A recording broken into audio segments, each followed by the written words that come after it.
right, let's go. Let's do this. What's up, Porch? My name's JD. Quick shout out to our Porch Live locations. We do this every week. Y'all help me welcome them strong from Dallas, Texas. We've got Porch Live Midland, Texas, Porch Live Boise, Idaho, and Porch Live Scottsdale, Arizona. Say hello from Dallas, Texas, everyone. Welcome them. Of course, my friends in the room, so glad that you are joining us on your Tuesday night. We are heading into night 3 of a series called POV, where we are looking at stories of Jesus in the Gospels from Bible characters' points of view. We covered the disciples week 1 and seeing different miracles. We covered Zacchaeus last week. And before we get to tonight's character and his point of view, I want to tell you about a point of view of mine. I'm gonna go ahead and let you in. This might be the most vulnerable thing I've ever said from stage.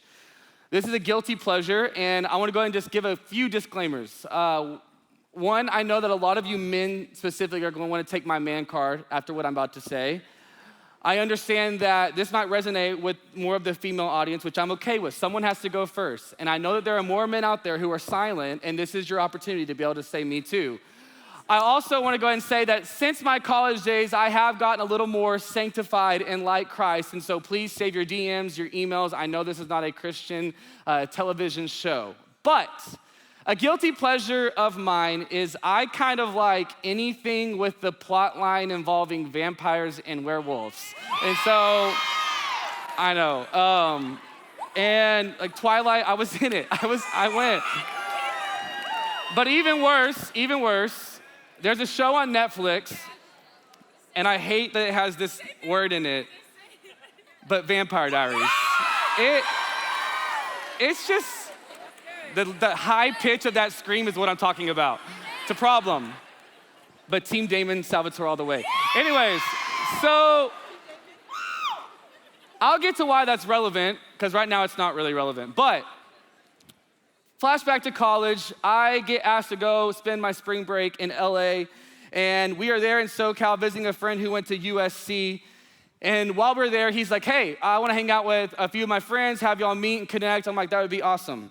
And so I go, just another day in LA in my mind, and I meet this guy, and he was just cool from the get-go. He had this like sick beard, he had this like sweet Australian accent, cool outfit, and I was like, this guy's cool. And I remember we did a lot of stuff that day. We went out to eat, went to church. I think we hit up an amusement park. I can't remember all we did, but we were bros by the end of the day, that's for sure. And so I did what bros do. I went and, hit him up on IG after and go to find him, and his name was Nathan. And so I type in Nathan, and I end up finding him through the mutual friends, so, we can, follow for follow, like for like, all that stuff. And my eyes, when I saw what I saw in the bio of Nathan's Instagram, it said, Cole Michelson from the Vampire Diaries. And I was like, no way, this is the wrong guy. And I started doing some research, and I had just spent the whole day with one of the main characters from the Vampire Diaries. And I was like, what in the, he had millions of followers. And I was like, I have watched all 6 seasons twice. Like, how did I miss this? What's going on? And what I realized is I was not as much of a fan as I thought I was. I was low-key a fake fan. But actually, the real problem is I knew Cole Michelson, with the fangs like biting into people all the time, but I didn't know Nathan.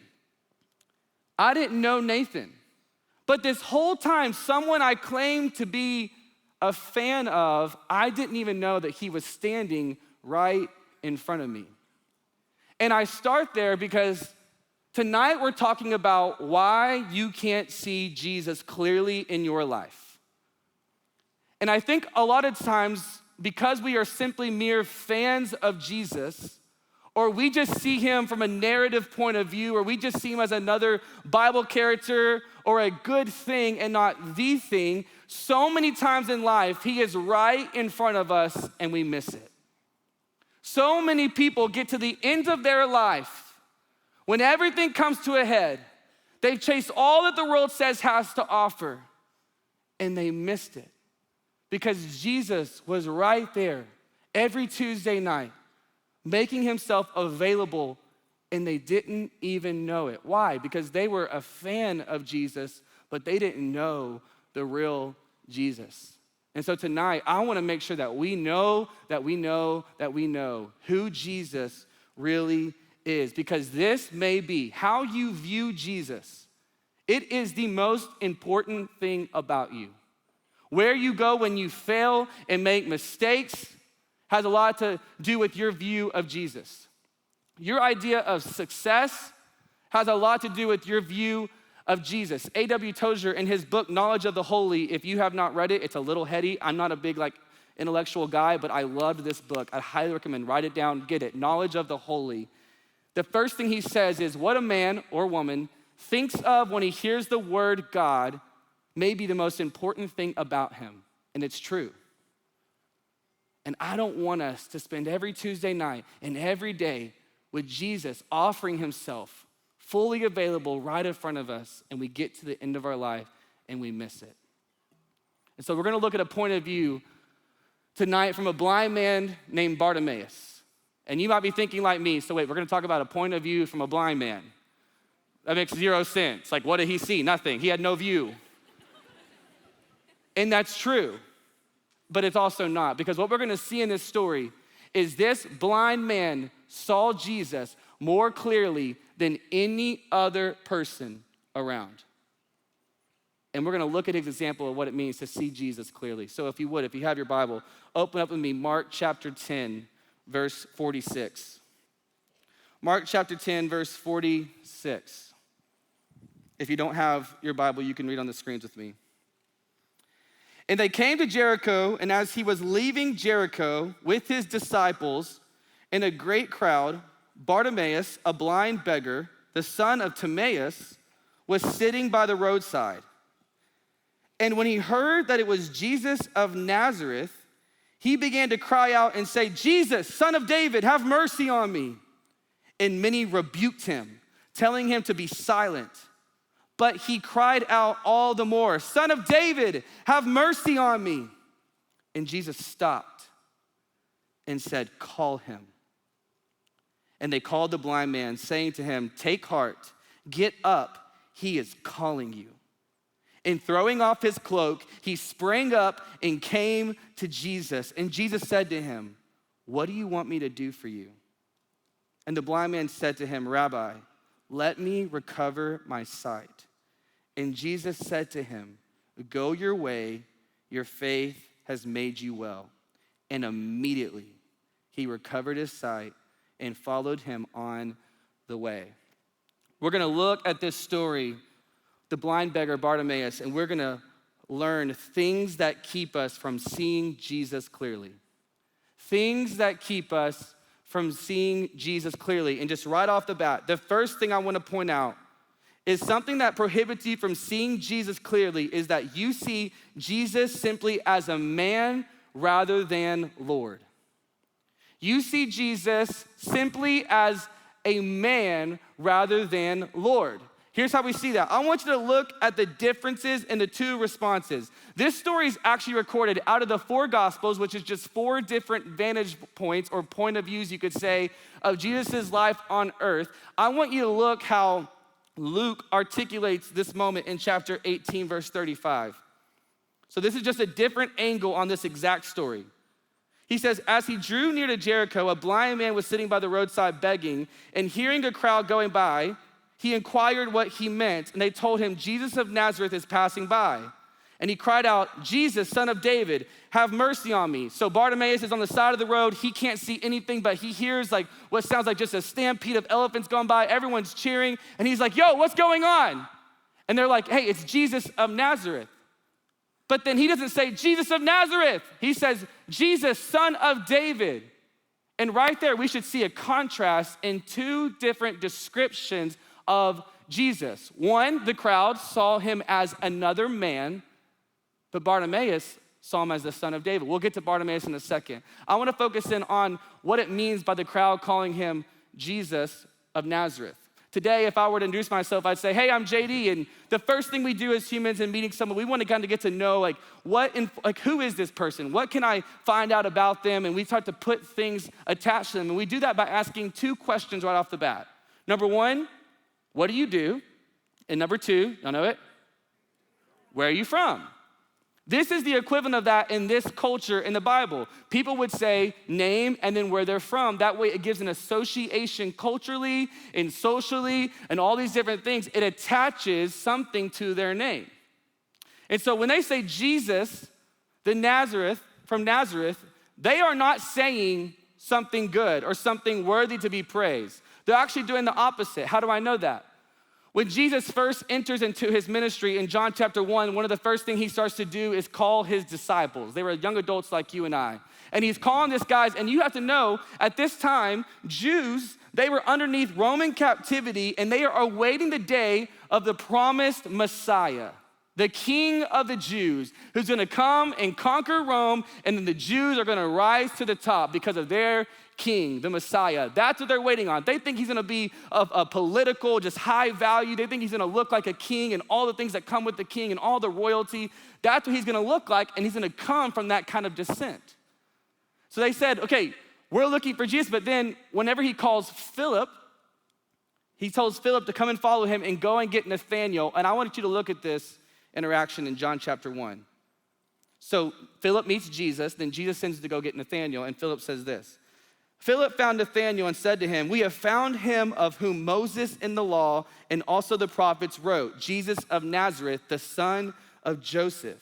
And Nathanael said to him, can anything good come out of Nazareth?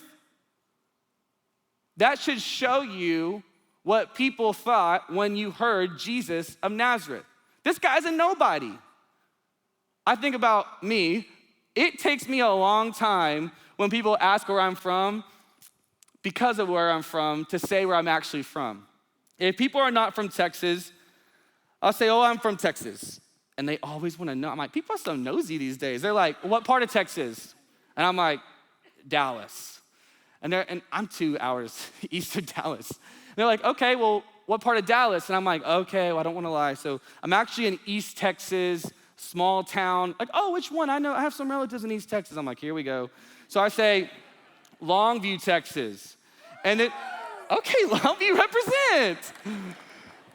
The thing is, they're like, oh, nice, do you know so-and-so? And then I have to say again, okay, I'm not actually from Longview. So it's like Texas, Dallas, Longview, and then I'm like, and I'm right here. And it's called Union Grove, as some call it. No. No. When you drive into my hometown, it says Union Grove, population 461. We have one yellow blinking light. We have one gas station. We do not have a grocery store. I would ride my four-wheeler or my horse to the gas station to get milk. I'm not kidding. People would ride horses to school. At my high school graduation, 42 of us were present. That's like 10th of the population of Union Grove. And numerous of them were with child. I was one of like 2 or 3 to go to college. You just don't get out of Union Grove, which that's nothing on Union Grove. That's just the reality of where I'm from.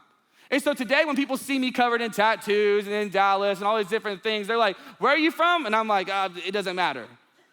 And the reason why is because I don't want people to know my upbringing looks like you could kill a hog on a Tuesday morning and eat it for dinner on Tuesday night. Like, that's how I was raised. I mean, talk about farm to table. I'm not kidding. And so it just takes me all this time because I know the moment that people learn where I'm from, they will associate something to it. The problem is I'm JD. We're talking about Jesus Christ. And so when you simply see him as another man, you found yourself not seeing him clearly. If you see him just simply as Jesus of Nazareth, and I don't know what that looks like in 2022 for you. Some of you see him as Jesus Calling, my little Devo partner that I give him 5 minutes a morning with. Jesus, the guy who hangs on my Catholic grandma's portrait with blonde hair, blue eyes, petting a lamb. Or Jesus, the one that I hear about when I come in for Christmas and Easter. Jesus, the one that I grew up in a childhood Christian home hearing about, Jesus, another guy, a good guy, the man upstairs, a good thing. That's what you think. I don't know what, for you, Jesus looks like. But if it's just simply Jesus, the Nazareth, Jesus, the man who allows bad things to happen in the world, Jesus, the one who must have allowed my parents' divorce, or Jesus, the one who wasn't there like people said he would be. Jesus, the one that the church that they claim to love, but they hurt me so deeply. If you've let experiences or anything other than God's word dictate who Jesus is to you, you don't have a clear view of Jesus. And we see here that these people simply calling him Jesus from Nazareth shows that they don't really know who he is. They see him as just another man, a good thing. And therefore, they were okay with Jesus just simply walking by. But who had a different response? The blind man. The man that couldn't see, but simply heard the name Jesus. We see such an act of faith that he clearly saw with his spiritual eyes, with his heart, and he understood and he professed by faith, oh, Jesus is here? I'm shooting my shot. Jesus, son of David. Y'all have to understand that at this time, this man was taking a huge chance by acknowledging Jesus as the son of David. He's using what's called messianic language, which means that he is just professing to the Jews that Jesus was the coming Messiah, which again, though, at the time, this is a really twisted and upside down way of thinking because nothing good comes from Nazareth. So how could Jesus from Nazareth be Jesus, the son of David and Abraham and the lineage of the fathers of our people? There's no way this is him. But this man, although he didn't see, he believed. And he said, Jesus, son of David. And we see, although he couldn't see, he saw Jesus and understood who he was more than anyone else around. By this proclamation of acknowledging Jesus as the son of David, what he is saying is Jesus, he's not even just the son of David. This is the son of God. The God is standing before me. And so my response is to cry out for mercy, to cry out for his name. He knew he had a proper response because he had a right, clear view of who Jesus was. His actions, he's saying to these people around, no. This isn't just Jesus from Nazareth. This is Jesus from the beginning. Colossians 1:17 tells us when it's talking about who Jesus is as he is fully God and fully man, it says that he was from and before the beginning, and by him, Jesus, and through him, Jesus, all things hold together. Since the beginning, before there was a beginning of time, Jesus was. So just to diminish his name by simply calling him Jesus of Nazareth or Jesus the good guy, Jesus just another man, another religion, is to diminish who he is, because right before us, you guys need to understand, this is Jesus, son of the living God. Therefore, our response should be to shout, to beg him for mercy. But this was the only man, the blind man, who had a proper view of Jesus. Sometimes I come into this place and I see our response. We're singing. We're supposed to be singing to Jesus, the Son of the living God, the King of kings and the Lord of lords. And I look around and I see people who are clearly not seeing him correctly. Because I want you to imagine when we worship, if we sing, what if he was standing in the flesh right here and you could truly see him? How would you worship differently? Yeah, you would clap. You'd lift your hands. You'd bow. You would barely be able to stop thanking him. And I'm telling you, you don't have to physically see him to respond to him spiritually. You can respond to him properly today. And this man understood, I don't have to see him to know how to respond. If this is Jesus, the Son of the living God, please, Lord, have mercy on me. Some of you, when you look at your life and you wonder, where's God? Where's Jesus? Why can't I see him clearly working in my life? It's because you've made him just another good man and not Lord. To see Jesus as Lord is to equate him to both power and authority, to see him as all powerful and ultimate authority. And I think a lot of us, we want Jesus, the friend of sinners, but we don't want Jesus, the Lord of all people. We want his friendship, but not his lordship. We want to be on mission, but we still want to remain master. And you just can't. If you want a clear view of Jesus, you got to understand who he is. He is not simply Jesus from Nazareth. He is Jesus, the Son of God. And because this man understood this, his response was to shout. And thankfully, he saw him right. Let's look at verse 47. And when he heard that it was Jesus of Nazareth, he began to cry out and say, Jesus, Son of David, have mercy on me. And many rebuked him, telling him to be silent. But he cried out all the more, Son of David, have mercy on me. Here we see the second thing that keeps us from seeing Jesus clearly in our lives. You want man's approval over God's approval. The second thing that keeps you from seeing Jesus clearly is that you would rather have man's approval over God's approval. You wanna know why? Why can't I see God working in my life? Why can't I see God moving in my life? Where is God? It's because insert approval of someone that's standing in the way of seeing him clearly. Because look at this. He began to cry out. He wanted to see and experience Jesus. And people began to rebuke him and tell him to be silent. I don't know what rebuking and silencing looks like in your life today. I don't know what's prohibiting you from acknowledging and declaring Jesus as the Son of God today. It might be your dad's approval. It might be your friends and what they think of you. It might be your followers on Instagram that if you were to retweet that tweet about Roe versus Wade and about pro-life, you don't know how people will respond at work. It might be that if you say, hey, I'm gonna use pronouns the way God intended. Hey, I'm gonna state what I believe about gay marriage.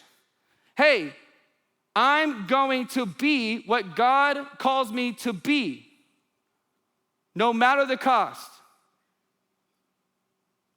That kind of faith, it moves mountains for you to see God work in your life. But if you are living for man's approval over God's approval, you're gonna continue to strive and look for man to validate and satisfy what only God can. And I wanna say something to you. I think one of the biggest struggles of young adults today is loneliness. And so we make an idol of relationships and we make an idol of people at the expense of our relationship with God. And I know it's scary. I know that some of you have friend groups that you've had since you were in high school. And you think, man, if I radically change, I'm gonna have no one. I'm gonna be alone.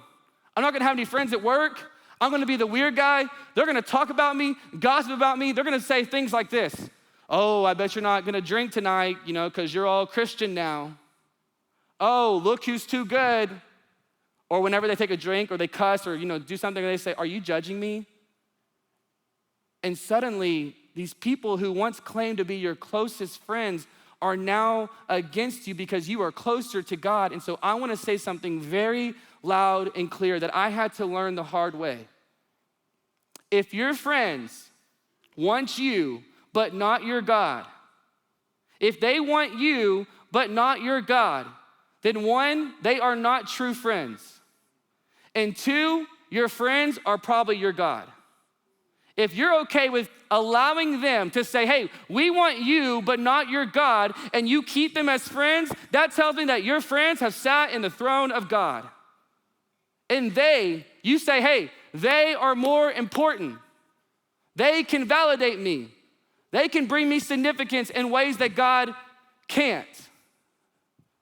Because think about this, if they were true friends celebrate.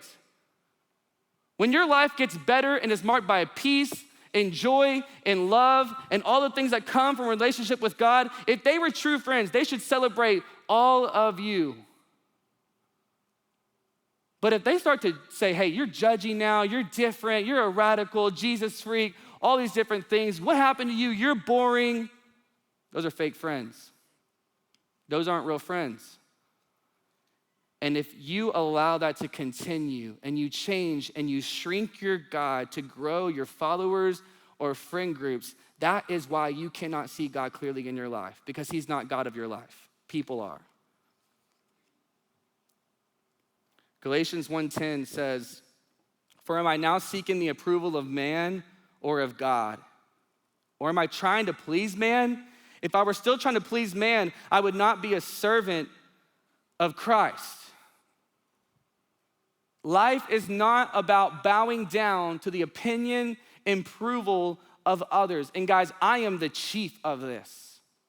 You think it's easy to get up here as one of you, a 28-year-old guy, and tell you what God's teaching me and try to teach his word? This is a weight and it's terrifying. I have to constantly filter what it looks like to not bow down to the approval of others. And when the enemy's really trying to work in my life, I'll experience no movement towards God because I'm afraid of what others might think. It looks like this. Man, I'm gonna write this really spiritual post that God's putting on my heart to share with Instagram, but what if people think I'm trying to be like some celebrity pastor or something? Maybe I won't share this. Or, man, people really like when David speaks. I like when David speaks.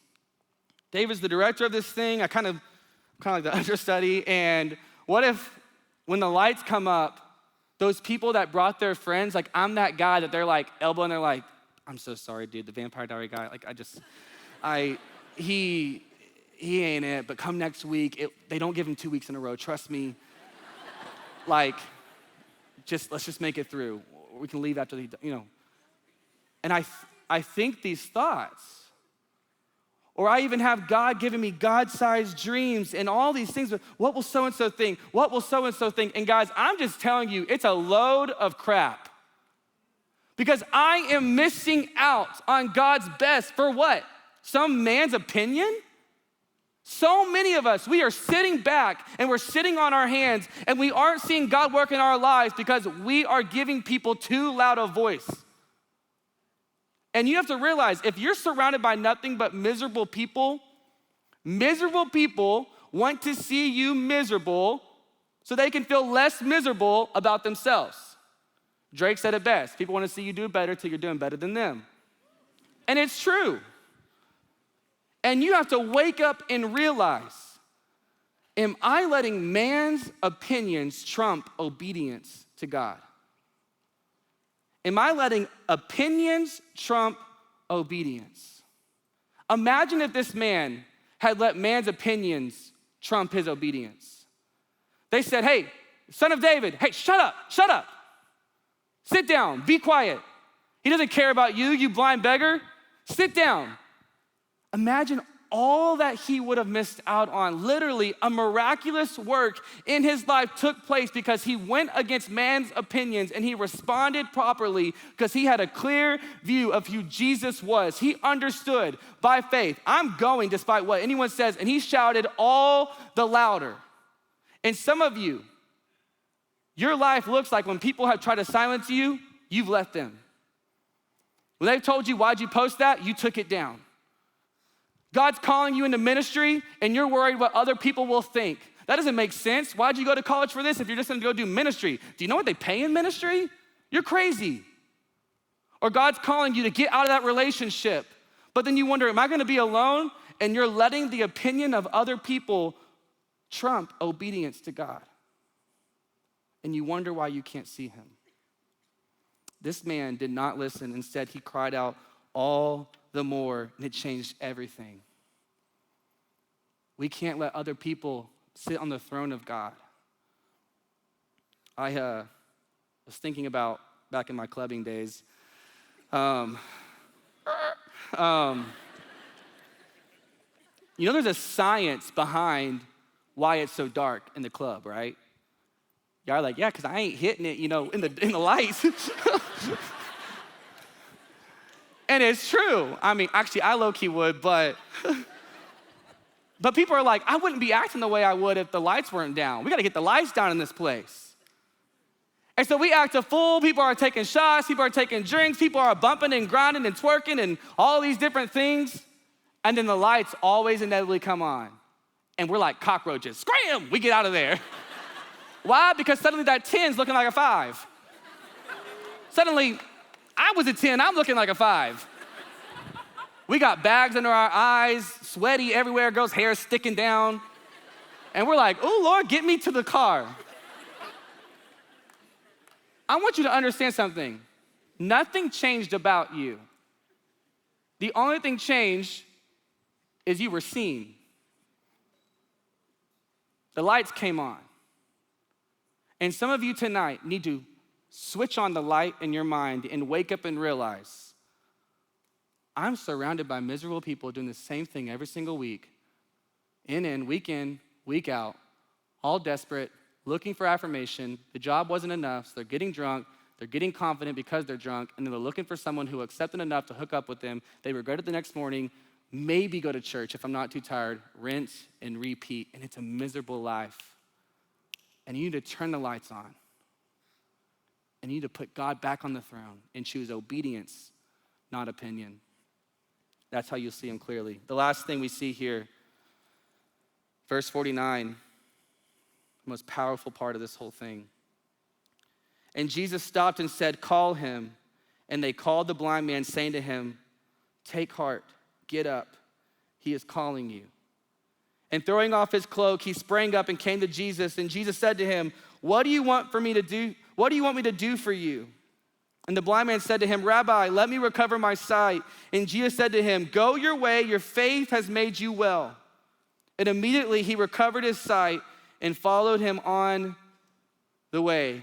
The last thing that prohibits us from seeing Jesus clearly in our life is we believe that Jesus wants part of us, but not all of us. You believe that Jesus only wants part of you, not all of you. Therefore, you only see part of Jesus. When studying this part, I've read this story many times, and I was searching out of all the Gospels, which one do I want to preach on? And it was this specific moment that just touched me, and I found myself emotional reading it because I remembered my moment. Can you understand the powerful moment that we just read about? Can you imagine for this man, a blind beggar all of his life, and he has no hope, and then suddenly the man who he had heard about, who performed miracles, who changed lives, who let the lame walk and the blind see, he's walking by, and he said, I can't see, but I'm choosing in faith to open up the eyes of my heart and believe that this is the Messiah, and if so, have mercy on me. And in faith, though everyone else was looking a different way, in faith, he declared, Jesus, Son of God, have mercy on me. And something in him must have wondered what's gonna happen because I can't see. And I know some of you right now, you're wondering with your relationship with God, I can't see what's gonna happen. And if you would just choose faith in going all in and giving all of yourself to Jesus, you will get the same response, I promise you. Because in the moment, though he couldn't see, he could hear. And what did he hear? Take heart. Some of you, the only thing you need to hear tonight is this point. It's the most simple, yet the most profound for your life if you would just believe it. God is telling you tonight through me, I am the crowd to you, telling you right now that Jesus sees you and he's saying to you specifically, take heart. I see it. I see the guilt, the shame, the addiction, the secret sin that no one knows about. I see the pain, the brokenness, that moment where you think that I was the reason why your dad died of cancer. I see it, and I'm telling you right now, though your heart is weary, take heart. Get up. He's calling you. And some of you tonight, the most courageous thing you can do is to get up and understand he's calling me, not part of you.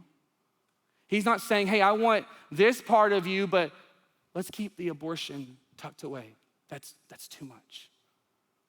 Hey, I want this part of you, but hey, that secret sin of masturbation, don't bring that over here. That's disgusting. I'm calling you, but hey, let's just keep this between. No. He is looking for people who will abandon themselves and unapologetically say, Jesus, Jesus, Son of God, I need you. All of me needs all of you. Call me John Legend, I'm in. I want you. And his response was call him. He stopped in his tracks, and Jesus, though he couldn't see Jesus, Jesus clearly saw him. And he said, call him. You might think, I can't see Jesus, where is he? I'm telling you, he sees you more clear than he ever has before. He sees why you're here right now. He sees what you're longing and looking for, and he's saying, come on, I want all of it. I want all of you. This really hits home for me because this is my story. I grew up a pastor's kid in that small town of Union Grove, Texas, and I was supposed to know all the things. If anyone had the clearest of view, the front row seats to see Jesus clearly, it was me, but something kept me from seeing him. After sexual abuse was done to me, and many other things that sexually happened I was introduced to, I began a secret path filled of sexual confusion. And I thought, because I grew up in this church and I saw all these people who looked perfect, I thought that God called JD, but just the parts that made sense. JD, leave the confusion behind. Like, let's keep that under wraps. Christians aren't confused. Christians are perfect. Christians are put together. That's what I thought.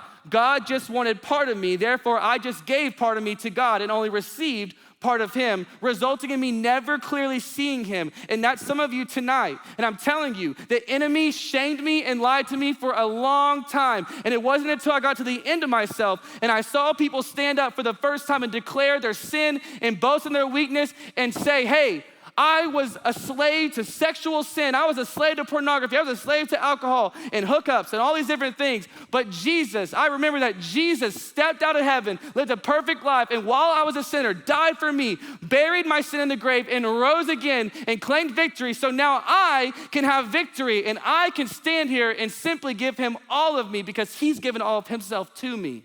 And it's changed everything. And once I heard that, guys, it was groundbreaking. It was groundbreaking. It was revolutionary for me.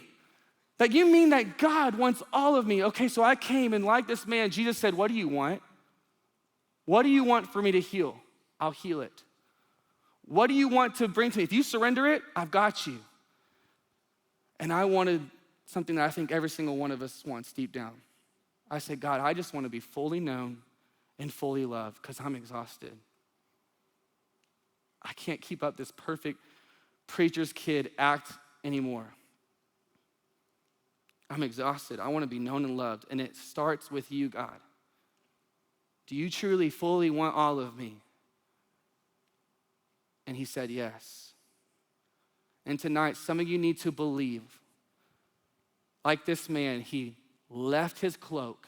The moment he heard that Jesus was calling him, he left his cloak. He didn't need it anymore. He left it behind. Like some of you need to leave your old past and your old life behind. And he sprang up and he ran to Jesus, and his sight was restored immediately. And it says that he went on to follow Jesus on the way.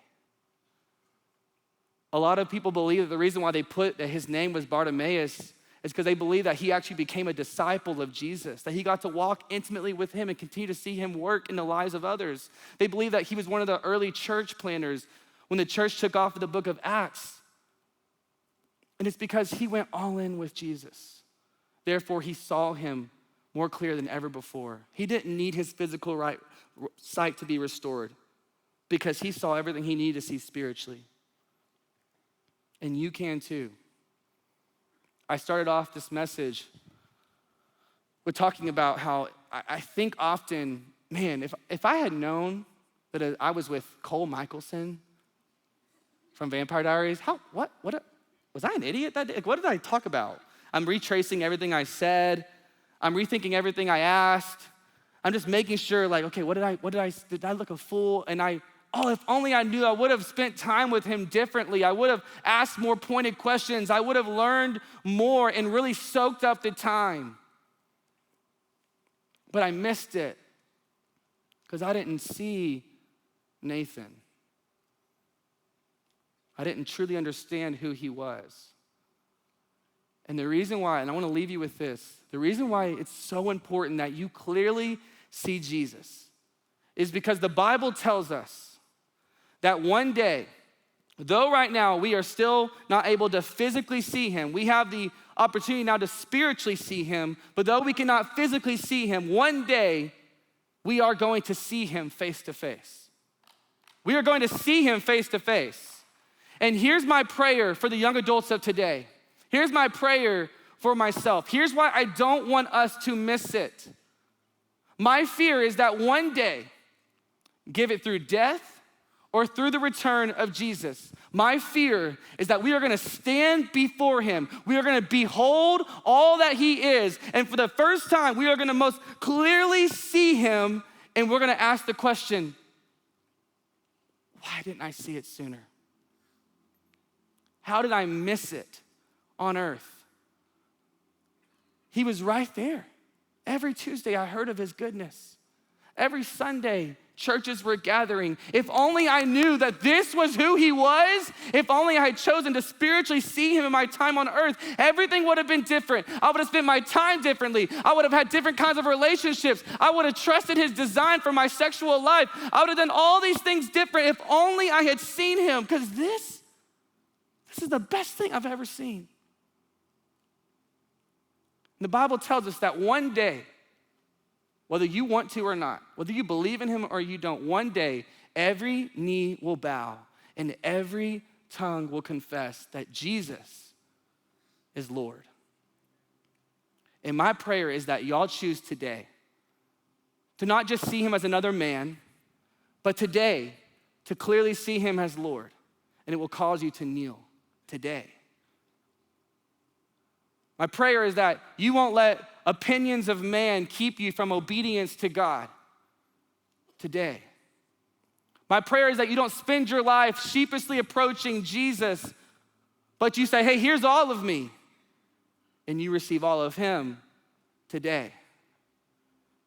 And that when we come to that day, when we see him clearly and every knee bows, it's just another day for you because you started bowing today. That's my hope for us, is that the people at the porch are going, oh, I've been doing this. This is nothing new. This is who we are. Though I physically now behold him, I spiritually saw him today. Tonight, Jesus is calling you. I don't know where you're at or what your view is for him. I don't know how clear or unclear it is, but he's saying to every single one of us tonight, take heart, get up. I'm calling you. Let's pray. Jesus,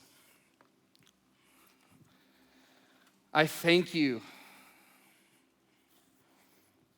that you called me in my sin, in my shame, and in my brokenness. I thank you that I heard the call to take heart